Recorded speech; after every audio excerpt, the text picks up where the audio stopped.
Dopo il fango sparato sulla Basilica di San Marco, il Canal Grande tinto di verde con la fluoresceina, nuovo blitz ambientalista a Venezia, il sindaco: li denunciamo per interruzione di pubblico servizio, spero vadano in galera.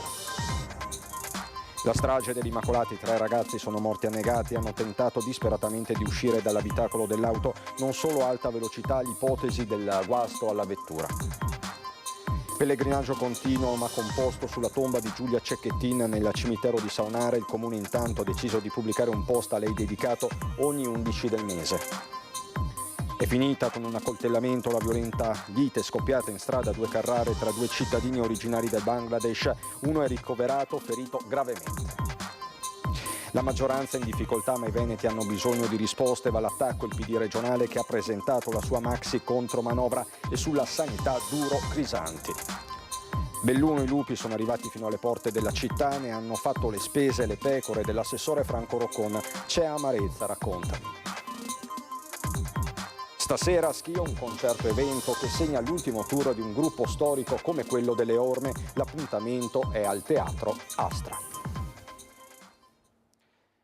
Bentrovati, buonasera telespettatrici, telespettatori di Antenna 3. Subito in Laguna a Venezia per questa edizione regionale dei nostri telegiornali. Venezia, città nuovamente finita sotto attacco da parte degli attivisti del clima. Dopo lo sfregio perpetrato alla Basilica di San Marco con l'imbrattamento giovedì ad opera di alcuni componenti di Ultima Generazione, nuovo blitz ambientalista di sedicenti attivisti per il clima oggi pomeriggio a Venezia. Questa volta l'azione è stata firmata da attivisti del movimento internazionale Extinction Rebellion che si sono appesi del ponte di Rialto e, utilizzando della fuoricina, un tipo di sostanza innocua, hanno colorato di verde l'acqua del Canal Grande. I promotori della protesta hanno poi srotolato uno striscione contro le decisioni della COP28 per il clima che recitava così: mentre il governo parla, noi restiamo appesi a un filo. Le acque del canale si tingeranno di fluo per segnalare che c'è un problema.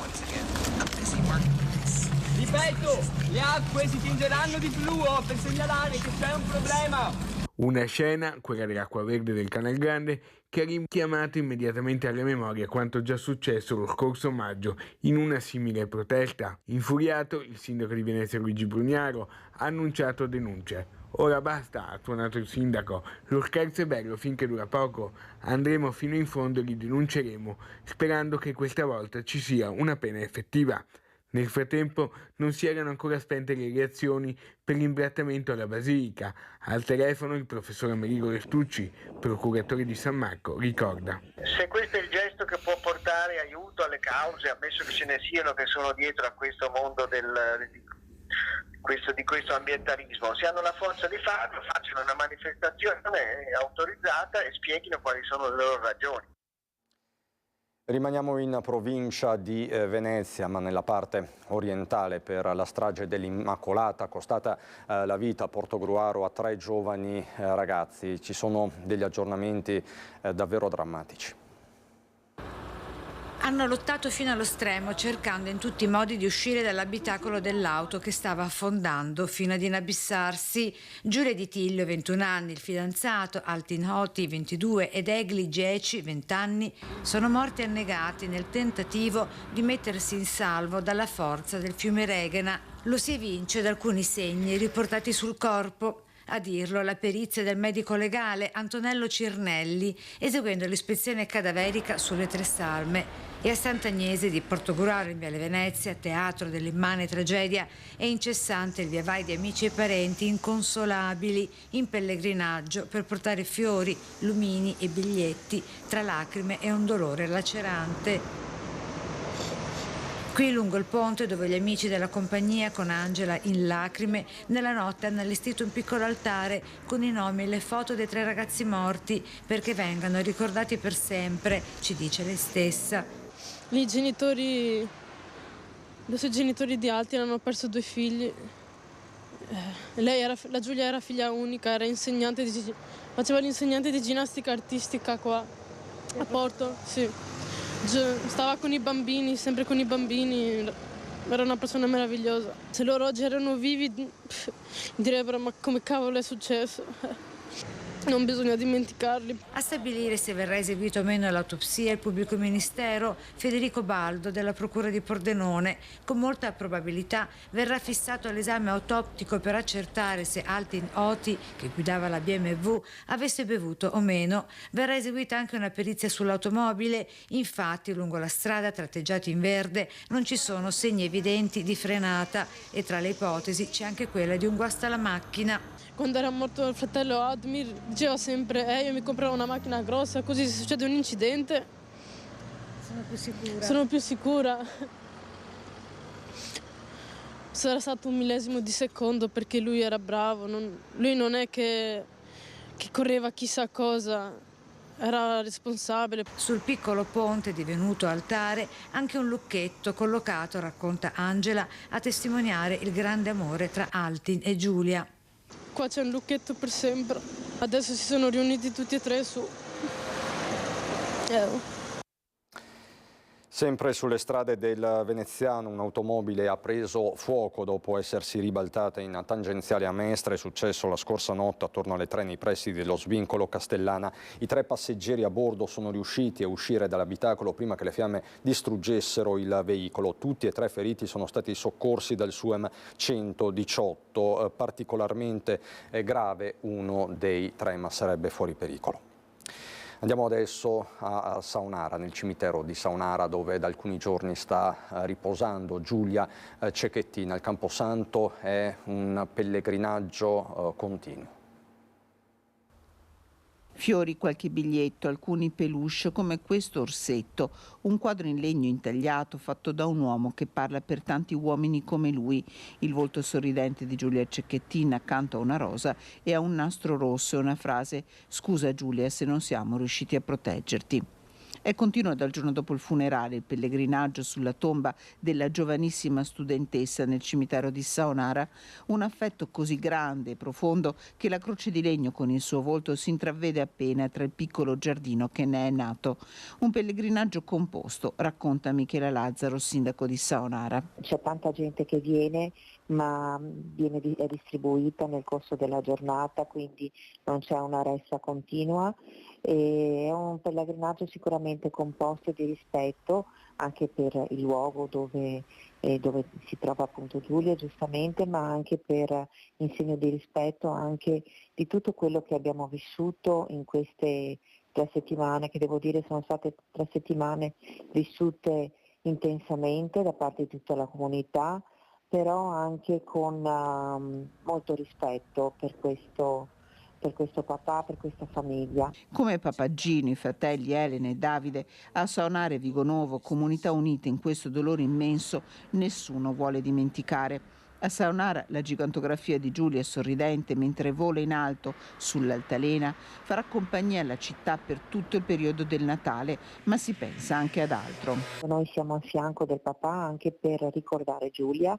Lo faremo subito dall'11 di ogni mese con una riflessione in ricordo di Giulia sulla nostra pagina Facebook, sulla pagina Facebook del comune di Saonara, con immagini di Giulia, ma con delle frasi che il papà ha detto, con delle riflessioni proprio perché la morte di Giulia non sia una morte invano. Nastri rossi lungo tutto il viale che conduce al Camposanto.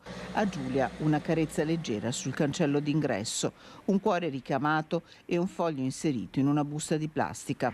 Per Giulia e a tutte le donne uccise. Basta violenza. Da Saonara a 2 Carrare per raccontarvi di vere e proprie scene da Far West. Hanno finito il turno di lavoro in un negozio di 2 Carrare e si sono dati appuntamento sul ponte pedonale vicino a Mezzavia. È iniziata così, nella serata del giorno dell'Immacolata, la lite finita con un accoltellamento tra 2 colleghi, entrambi originari del Bangladesh, regolari in Italia e residenti a Padova. Sull'episodio stanno indagando i carabinieri di Abano Terme. Dalla lite, di cui ancora non si conoscono le cause, i 2 sono passati prima alle mani, poi il più giovane ha raggiunto con un fendente il connazionale, provocandogli un taglio al torace sinistro. Immediati sono scattati i soccorsi.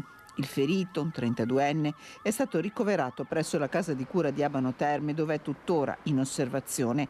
Non corre pericolo di vita. Anche il rivale, un 27enne, è dovuto ricorrere alle cure dei sanitari presso l'ospedale di Monselice, dimesso con una prognosi di 8 giorni per contusioni multiple. Per il 27enne si sono aperte le porte del carcere dopo essere stato sottoposto a fermo per tentato omicidio da parte dei carabinieri. La pagina politica con il Partito Democratico regionale che va all'attacco della maggioranza di centrodestra e presenta la sua contromanovra.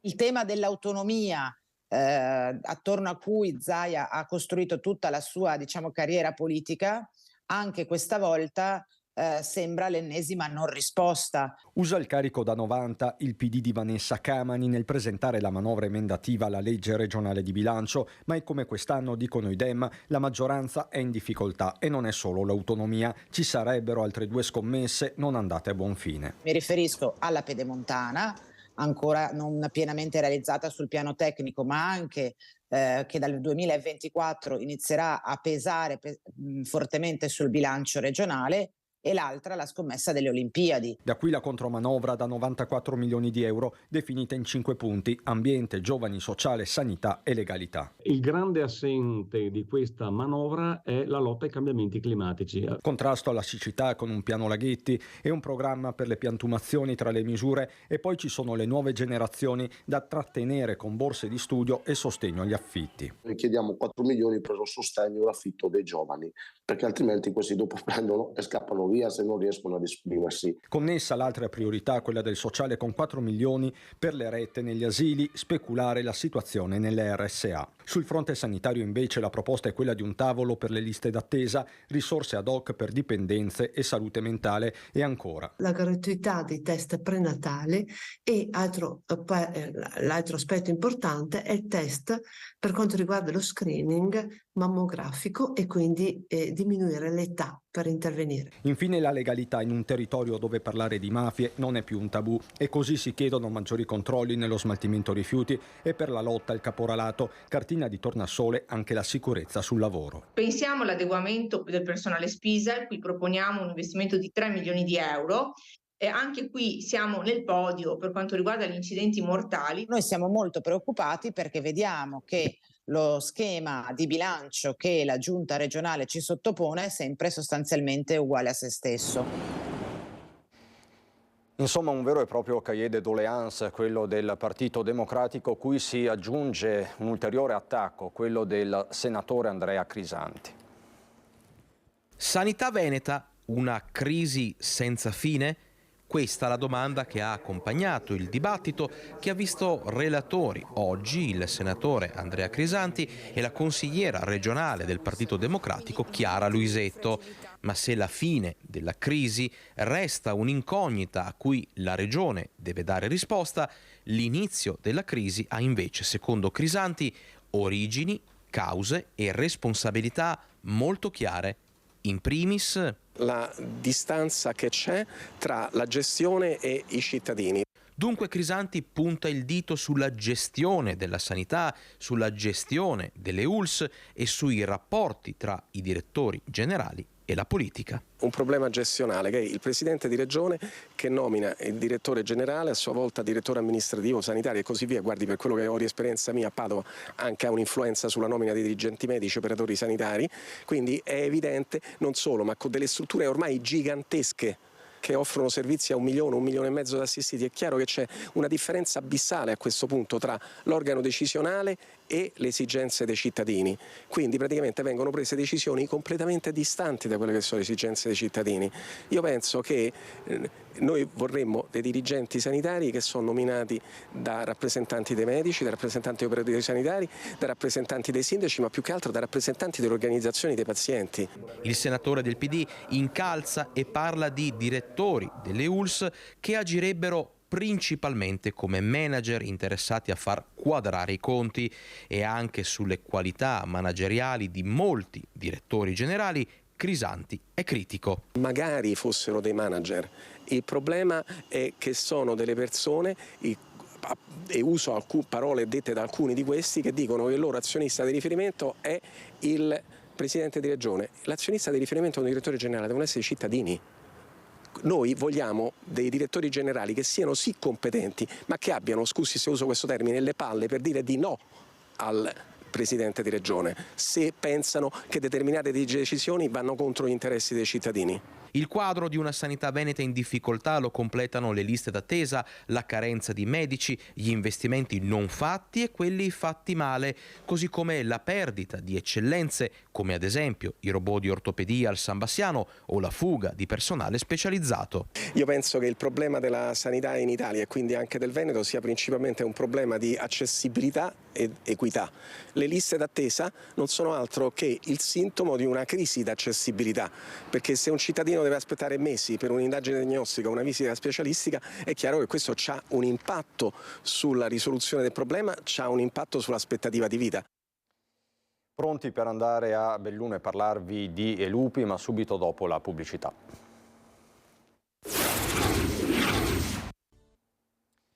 Di nuovo in diretta, pronti, dicevamo, per andare a Belluno e parlarvi di lupi. Sono arrivati alle porte della città.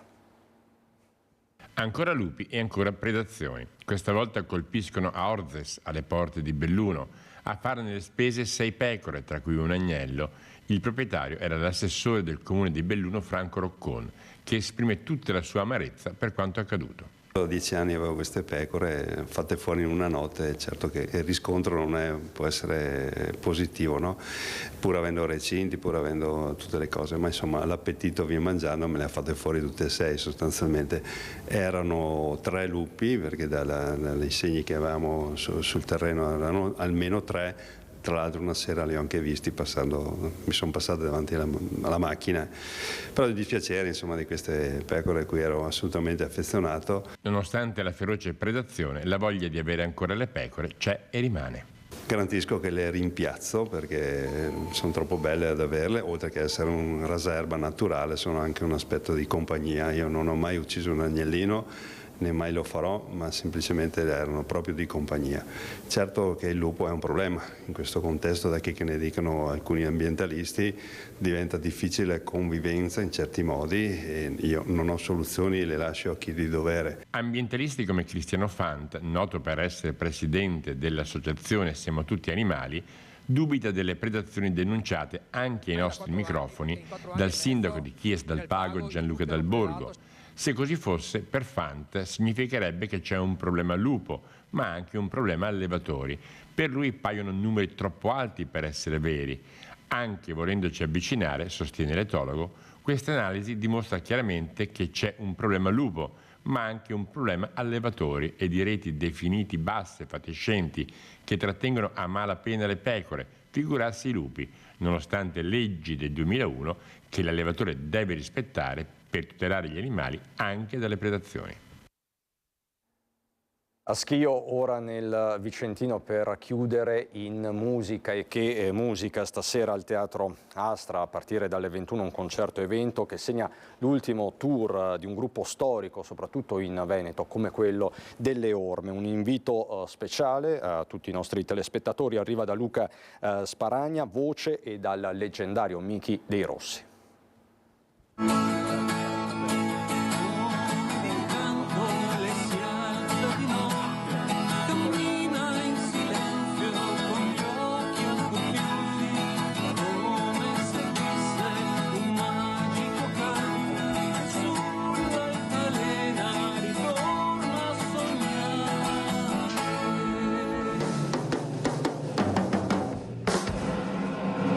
Buongiorno a tutti i telespettatori di Media Nord-Est, sono Luca Sparagna insieme a Michi dei Rossi delle Orme. Vi aspettiamo questa sera al Teatro Astra di Schio per un grandissimo concerto delle Orme and Friends.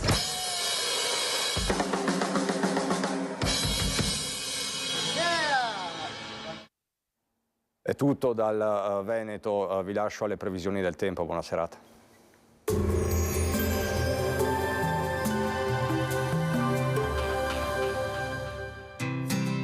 L'Unic Star, le uniche pagliette antibatteriche in commercio, prodotte anche per i marchi più importanti, sia nazionali che internazionali. Bentrovati al meteo. Pressione atmosferica mediamente stabile, ci attende una domenica 10 dicembre con tempo buono. Vediamo il dettaglio. Sul Veneto saranno possibili nebbie nelle ore più fredde della giornata, sulle zone di pianura e localmente anche persistenti. Altrove qualche schiarita, eventuali fiocchi di neve da circa 800-1100 metri. Per quanto riguarda le temperature prevarrà una lieve diminuzione, minime tra -1 e 1 grado, massime tra 4 e 7 gradi all'incirca. Spostiamoci ora sul Friuli Venezia Giulia. Cielo in prevalenza nuvoloso e grigio, possibili schiarite però nel corso della giornata. Temperature minime tra lo 0 e i 5 gradi, massime sui 7-11 gradi. Infine diamo uno sguardo alla situazione del Trentino Alto Adige, dove non mancherà un'alternanza tra sole e nubi, ma cielo in genere sereno o velato. Temperature minime tra 1 e -1 grado, massime sugli 8 gradi all'incirca. Dal meteo è tutto, vi auguro un buon proseguimento in nostra compagnia.